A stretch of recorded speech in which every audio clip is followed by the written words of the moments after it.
Prends la calebasse et va au fleuve. J'ai besoin d'eau tout de suite. Mère, je ne peux pas. Je suis dans mes jours interdits. Et alors? Tu crois que ton sang m'impressionne? Si tu reviens sans eau, tu connaîtras pire que la mort. Ta peur me nourrit, tu n'as nulle part où aller. Si je m'approche du fleuve comme ça, je peux mourir.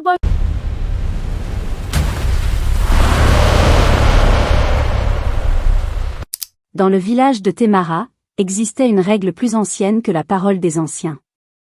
Une loi transmise dans la peur, respectée par instinct. Aucune femme, pendant son cycle, ne devait toucher l'eau sacrée du fleuve. Le fleuve n'était pas un simple cours d'eau. Il appartenait à une entité redoutée, appelée Moraku, le gardien invisible des eaux et des terres. Personne ne l'avait jamais vu. Mais tout le monde connaissait sa loi. Et surtout, tout le monde craignait sa colère. Dans le village, on disait que Moraku ne criait pas. Il ne frappait pas avec le tonnerre. Il ne laissait aucune trace visible. Seulement des conséquences. La règle était claire, transmise de génération en génération. Aucune femme, pendant son cycle mensuel, ne devait s'approcher du fleuve. Pas pour boire. Pas pour laver. Pas même pour traverser. Si cette règle était violée, le fleuve réagissait. D'abord, l'eau changeait de couleur. Elle devenait plus sombre, presque trouble, comme si quelque chose respirait sous la surface. Puis les anciens savaient ce que cela voulait dire, le sang ne s'arrêtait plus. Les femmes du village commençaient à tomber malades. Les naissances devenaient dangereuses. La douleur s'installait dans les corps, sans explication. Alors les anciens se réunissaient. Ils savaient ce qu'il fallait faire. Pour purifier le fleuve, un prix humain devait être payé. Pas une punition par colère. Mais un équilibre à rétablir. Des années auparavant, une jeune femme appelée Elia avait été la première à briser cette loi. Elle n'était pas mauvaise. Elle n'était pas rebelle. Elle était simplement pressée. Ce jour-là, sa mère était malade. La jarre était vide. Le soleil tapait fort. Elia avait hésité. Longtemps. Elle connaissait la règle. Elle la respectait depuis toujours. Mais elle avait pensé. Juste cette fois. Moraku comprendra. Elle était descendue au fleuve. L'eau était calme. Rien ne s'était passé sur le moment.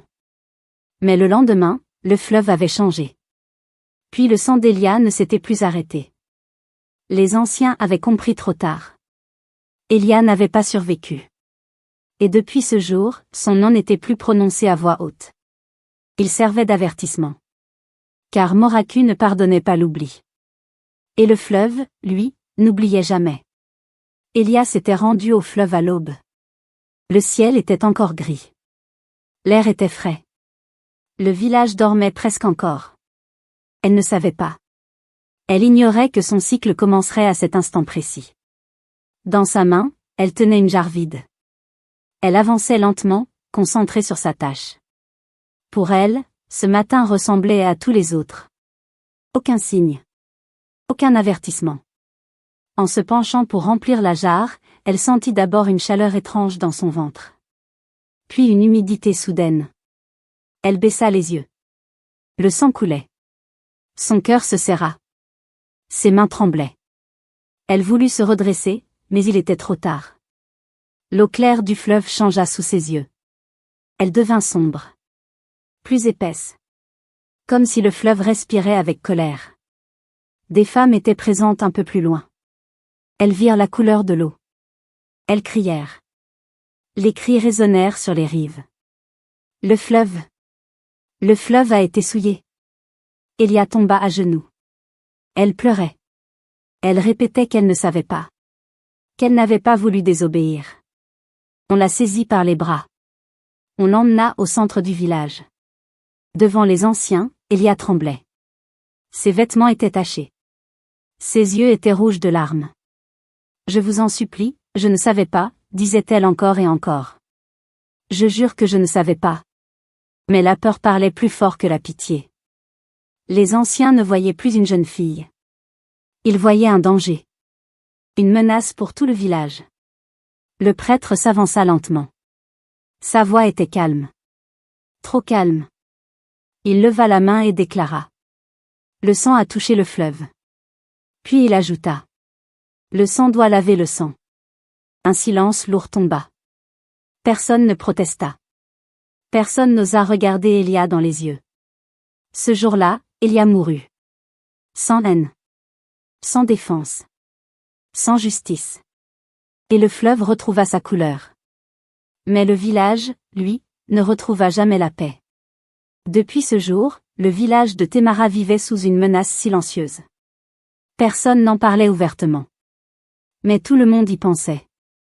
La mort d'Elia avait marqué les esprits. Son nom n'était plus prononcé à haute voix. Il était devenu un avertissement. Une peur transmise comme une histoire qu'on chuchote aux enfants avant de dormir. À Témara, les mères commencèrent à compter les jours de leurs filles. Chaque matin.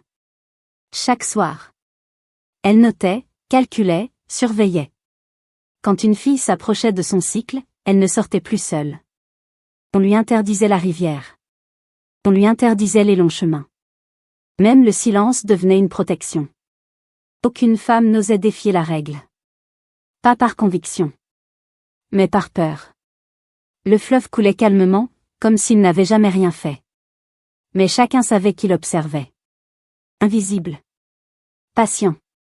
Les années passèrent ainsi. Le village vieillissait. Les anciens mouraient. Mais la loi restait. C'est dans ce climat que grandit Maïra. Maïra était une jeune fille calme. Discrète. Elle parlait peu, mais observait beaucoup.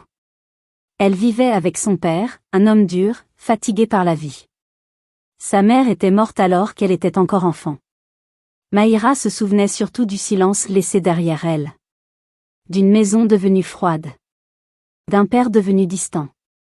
Pendant longtemps, ils vécurent seuls. Maïra faisait de son mieux pour ne pas déranger. Elle aidait à la maison. Elle obéissait sans discuter. Puis, un jour, son père annonça qu'il allait se remarier. La nouvelle tomba sans joie. Sans fête. Comme une décision nécessaire. La femme s'appelait Zelma. Dès son arrivée, l'atmosphère changea. Zelma parlait fort. Elle imposait ses règles. Elle regardait Maïra comme un poids inutile. Au début, elle se montra correcte. Mais ses yeux ne souriaient jamais. Maïra sentit rapidement que quelque chose avait basculé. Elle n'était plus simplement une fille sans mère. Elle était devenue une présence de trop. Et sans le savoir, Maïra venait d'entrer dans une maison.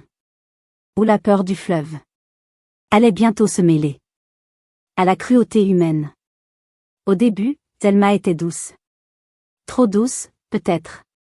Elle préparait les repas pour Maïra. Elle lui parlait avec patience. Elle l'appelait même « ma fille » devant les voisins. Le père de Maïra semblait rassuré. La maison retrouvait une forme de calme. Maïra observait. Elle ne se plaignait pas. Elle acceptait cette nouvelle présence avec prudence. Elle voulait croire que la vie pouvait redevenir normale. Puis, un jour, Zelma annonça qu'elle était enceinte. La nouvelle fut accueillie avec espoir. Le père sourit pour la première fois depuis longtemps. On parla d'avenir. On parla d'enfants. On parla de continuité. Mais le bonheur fut court. Quelques lunes plus tard, Zelma perdit l'enfant. Sans bruit. Sans explication claire. Juste une douleur brutale, et le vide. À partir de ce jour, son regard changea. Elle ne cria pas tout de suite. Elle ne frappa pas. Mais quelque chose se durcit en elle. Ses silences devinrent lourds. Ses gestes brusques. Ses yeux, froids. Un soir, alors que le repas était posé devant eux, Zelma fixa Maïra longuement. La lampe tremblait. La maison était silencieuse. Puis elle lança, d'une voix sèche.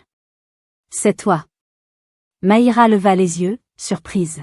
« C'est toi, » répéta Zelma.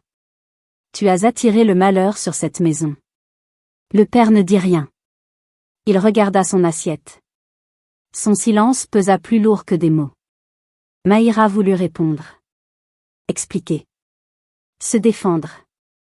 Mais aucun son ne sortit de sa bouche. Elle baissa la tête. Elle se tut. À partir de ce jour, la peur s'installa dans la maison. Une peur discrète. Une peur qui ne fait pas de bruit. Maïra marchait sur la pointe des pieds. Elle parlait moins. Elle respirait doucement. Chaque regard de Zelma était une accusation.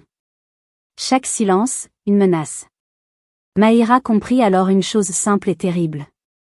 Elle était devenue le réceptacle de toute la douleur de cette femme. Et quand une maison commence à chercher un coupable, quelqu'un finit toujours par payer le prix. La douceur disparut sans bruit. Comme si elle n'avait jamais existé. Les coups commencèrent d'abord doucement. Une gifle rapide. Un geste brusque. Puis il devint régulier. Zelma frappait quand personne ne regardait. Quand la porte était fermée. Quand le silence protégeait la cruauté. Maïra ne criait pas. Elle serrait les dents. Elle encaissait. La nourriture se fit rare. Un jour, une poignée de riz. Un autre jour, rien. Zelma mangeait toujours en premier. L'eau devint une récompense. Tu boiras quand tu auras fini, disait-elle. Tu n'as pas travaillé assez. Maïra avait souvent la gorge sèche. Mais elle ne demandait plus. Puis le père tomba malade.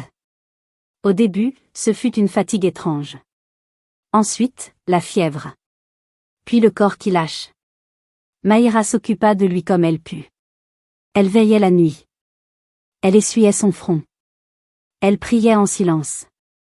Zelma, elle, se plaignait.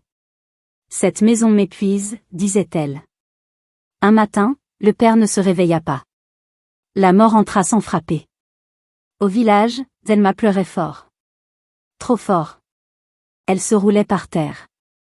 Elle criait son malheur. Les femmes la consolaient. Quelle épreuve, disait-elle. Cette pauvre veuve.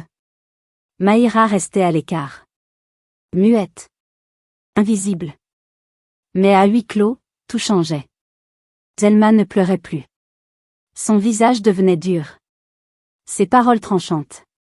Maintenant, tu es seule, murmurait-elle parfois. Personne ne te protégera. Maïra comprit qu'il n'y aurait plus de limites. Plus de témoins. Plus de refuge. Chaque jour devenait plus lourd. Chaque nuit plus longue. Et c'est dans ce silence étouffant que l'idée sombre prit forme dans l'esprit de Zelma. Une idée froide. Calculée. Elle connaissait la règle du fleuve. Elle connaissait la peur du village. Elle connaissait l'histoire d'Elia. Et elle savait une chose. Si Maïra disparaissait, personne n'oserait poser de questions. Le fleuve jugerait à sa place. Zelma se rappela la loi du fleuve. Elle y pensa d'abord comme à un souvenir lointain. Puis comme à une possibilité. Enfin, comme à une solution. Elle observa Maïra. Chaque geste. Chaque silence. Chaque fatigue. Zelma comptait les jours sans rien dire.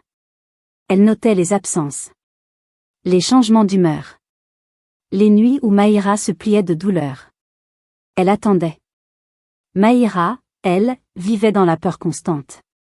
Elle sentait le regard de Zelma sur elle. Un regard lourd. Calculateur. Un matin, avant même que le soleil ne monte haut, Maïra sentit la douleur familière.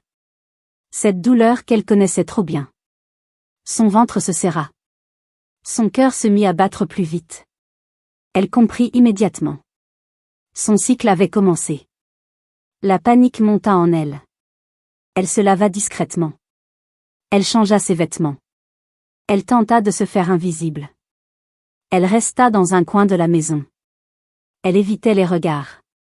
Elle espérait que la journée passerait sans incident. Mais Zelma savait. Elle entra dans la pièce sans prévenir. Son visage était calme. Trop calme. Va chercher de l'eau, ordonna-t-elle. Maïra leva la tête, affolée. Sa voix tremblait quand elle répondit. Je ne peux pas. Zelma s'approcha lentement. Tu ne peux pas quoi?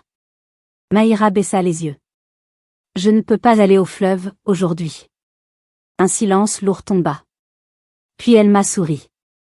Un sourire froid. Tu te crois différente, lança-t-elle. Tu crois que les règles sont faites pour les autres? Maïra secoua la tête. Je t'en supplie. Mais elle m'a coupa court. Va. Maintenant. Sa voix était dure. Sans discussion. Sans pitié. Maïra tremblait de la tête aux pieds. Ses mains étaient moites. Ses jambes faibles. Elle savait ce que cela signifiait. Elle connaissait l'histoire d'Elia. Elle connaissait le prix. Mais elle n'avait pas le choix. Elle prit la calebasse posée contre le mur. Elle la serra contre elle comme on serre un fardeau trop lourd. Chaque pas vers la porte était une déchirure. Chaque pas vers le fleuve la rapprochait du destin. Et derrière elle, Zelma regardait, immobile. Le piège était refermé. Au bord du fleuve, quelque chose changea. Maïra n'avait même pas encore plongé la calebasse dans l'eau que la surface se troubla. L'eau claire frissonna. Puis sa couleur devint plus sombre. Lente. Lourde. Inquiétante. Les femmes présentes s'arrêtèrent net. Elles reconnurent le signe immédiatement. Le même que des années auparavant. Le signe que personne ne voulait revoir. Le fleuve? Murmura l'une d'elles. Puis les cris éclatèrent. Des cris de peur. Des cris de panique. Les femmes abandonnèrent leurs jarres. Elles s'enfuirent en courant, sans regarder derrière elles. Personne ne voulait être témoin. Personne ne voulait être mêlé à ce qui allait suivre. Maïra resta seule. Ses jambes cédèrent. Elle s'effondra sur la berge, la calebasse glissant de ses mains. Elle pleurait. Elle tremblait. Dans son esprit, tout était déjà fini. Elle se voyait devant les anciens. Elle se voyait condamnée. Elle se voyait mourir, comme Elia. Je ne voulais pas, murmura-t-elle. Je ne savais pas comment refuser. Ses larmes tombaient dans la terre sèche. Alors, quelque chose se produisit. L'air autour d'elle devint plus lourd. Le vent s'arrêta. Le fleuve sembla se figer. Une présence invisible se fit sentir. Ni violente. Ni menaçante. Juste immense. Maïra sentit qu'elle n'était plus seule. La voix ne venait ni du ciel, ni de l'eau. Elle résonnait partout à la fois. Je t'écoute, dit l'entité. Maïra parla. Entre deux sanglots. Sans mentir. Sans se défendre. Elle expliqua. La maison. Zelma. Les coups. L'ordre donné. Il n'y eut ni cri, ni colère. Après un long silence, la voix dit simplement. Retourne chez toi. Rien de plus. Aussitôt, l'eau changea à nouveau. La couleur sombre disparut. Le fleuve redevint clair. Calme. Silencieux. Comme si rien ne s'était passé. Maïra resta là, figée. Vivante. Quand les anciens arrivèrent plus tard, ils ne virent rien. Pas d'eau trouble. Pas de traces. Pas de signes. Ils secouèrent la tête. Le fleuve est pur, dirent-ils. Il n'y a rien à juger. Et ils refusèrent de croire. Mais Maïra, elle, savait. Le fleuve avait parlé. Et cette fois, il avait choisi de l'épargner. Après ce jour au fleuve, Maïra changea. Ce n'était pas un changement visible au premier regard. Son visage était le même. Ses vêtements aussi. Mais quelque chose en elle s'était redressé. Sa présence devint forte. Quand Maïra entrait dans une pièce, on le sentait. Elle ne baissait plus les yeux. Elle parlait peu, mais ses paroles étaient justes. Les gens commencèrent à l'écouter. Dans le village, les murmures changèrent de ton. On ne la plaignait plus. On la respectait. Certaines femmes disaient. Le fleuve l'a laissé vivre. D'autres murmuraient. Elle a été entendue. Maïra ne cherchait ni pouvoir ni vengeance. Elle aidait simplement quand on lui demandait. Elle restait droite. Calme. Mais Zelma observait. Chaque regard posé sur Maïra était pour elle une brûlure. Chaque signe de respect était une humiliation. La jalousie la rongeait lentement, comme un poison silencieux. Ce n'est pas juste, répétait-elle en elle-même. Consumée par cette haine, Thelma chercha une aide obscure. Pas pour se soigner. Pas pour demander pardon. Mais pour reprendre le contrôle. Elle alla voir des personnes que l'on ne nommait pas à voix haute. On lui donna des règles strictes. Des interdits clairs. Si tu veux ce que tu demandes, tu dois obéir, lui dit-on. Mais Zelma ne savait pas obéir. Elle voulait tout. Tout de suite. Elle désobéit. Alors la maladie la frappa. D'abord une fatigue étrange. Puis des douleurs dans tout le corps. Ensuite, la fièvre. Elle maigrissait. Elle transpirait la nuit. Elle criait de douleur. Aucun remède ne fonctionna. Ni les plantes. Ni les prières. Ni les sacrifices. Le corps de Zelma se brisait lentement. À l'approche de la mort, elle demanda à parler. Sa voix était faible. Son regard vidé. Devant quelques anciens et des femmes du village, elle avoua tout. Les coups. La faim. L'ordre donné au fleuve. Ces mots tombèrent comme des pierres. Peu après, Zelma mourut. Et dans le silence qui suivit, le village comprit enfin une vérité simple. On peut tromper les hommes. Mais jamais la justice qui écoute en silence. Après la mort de Zelma, Maïra quitta le village de Témara. Elle ne partit pas dans la colère. Elle ne partit pas pour fuir. Elle partit pour respirer. Témara portait trop de souvenirs. La maison. Les coups. Le fleuve. Les silences. Maïra comprit qu'elle devait construire sa vie ailleurs. Là où la peur ne marchait pas à ses côtés. Là où son nom n'était pas associé à une malédiction. Elle marcha longtemps. Elle traversa d'autres villages. Elle travailla de ses mains. Elle dormit parfois sous le ciel. Peu à peu, elle reconstruisit sa vie. Sans bruit. Sans éclat. Elle trouva un endroit simple. Une terre calme. Des gens honnêtes. Personne ne lui demandait son passé. Personne ne la jugeait. Maïra apprit à sourire à nouveau. Un sourire discret. Mais vrai. Elle se leva chaque matin sans boule au ventre. Elle buvait de l'eau sans trembler. Elle dormait sans craindre le lendemain. La paix entra doucement dans son cœur. Le fleuve de Témara resta derrière elle. Mais la leçon resta en elle. Car Maïra avait compris une vérité profonde. La vraie protection ne vient pas de la force, mais de la justesse. Le temps passa. À Témara, l'histoire continua d'être racontée. Aux jeunes filles. Aux mères. On disait. Le mal préparé dans l'ombre finit toujours par revenir à celui qui l'a semé. Et la bonté, même écrasée, attire une protection plus forte que la haine. Les anciens répétaient ces mots sans les expliquer. Ils savaient que certains enseignements ne s'imposent pas. Ils se transmettent. Maïra, elle, ne revint jamais. Mais son passage laissa une trace invisible. Une trace plus forte que la peur. Plus forte que la cruauté. Et si le fleuve coule toujours à Témara, c'est parce que certaines lois ne cherchent pas la mort, mais l'équilibre. Mais certaines lois invisibles ne meurent jamais.